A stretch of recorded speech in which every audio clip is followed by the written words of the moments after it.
3 நாளைக்கு முன்னாடி ட்ரெய்லர் ஒன்று ரிலீஸ் ஆச்சு. அதை பார்க்காதவங்களுக்கு தான் இந்த வீடியோ. இது மூவியோட ட்ரெய்லர் இல்ல, ஒரு கேமோட ட்ரெய்லர். கேமர்ஸ் கண்டிப்பா இந்த ட்ரெய்லரை பார்த்திருப்பீங்க. சன் ஆஃப் தஞ்சை, நம்ம மொழியில, நம்ம கலாச்சாரத்துல, நம்மளுடைய ராஜா சோழர்கள் பத்தின ஒரு கேம். இந்த ட்ரெய்லர் பிளே ஸ்டேஷன்ல ரிலீஸ் ஆயிருக்கு. இந்த கேமோட எக்ஸ்பெக்டேஷன் லெவல் வந்து ரொம்ப ஹைப் ஆயிடுச்சு. ஏன்னா அதோட விஷுவல்ஸ் அந்த அளவுக்கு இருக்கு. நான்லாம் வந்து இந்த பிளே ஸ்டேஷனை வந்து சின்ன வயசுல பக்கத்து வீட்டுல ஒருத்தவங்க விளையாடிட்டு இருக்கும் போது ஒரே ஒரு வாட்டி அவங்க கூட பக்கத்துலயே இருந்து விளையாடினேன்.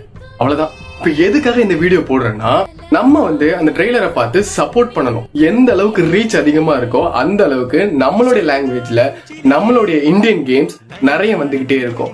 சோ அதுக்காக ஒரு சின்ன சப்போர்ட்டா, நீங்க அந்த ட்ரெய்லரை பார்க்கலன்னா ஒரு வாட்டி போய் பாருங்க. அதுக்கு சப்போர்ட் பண்ணுங்க, கமெண்ட் பண்ணுங்க. அந்த கேம் வந்து என்னைக்கு ரிலீஸ் ஆகுதுன்னு தெரியல. ரிலீஸ் ஆச்சுன்னா பிளே ஸ்டேஷன் வச்சிருக்கவங்க விளையாடி பார்த்துட்டு ஒரு வீடியோ போடுங்க.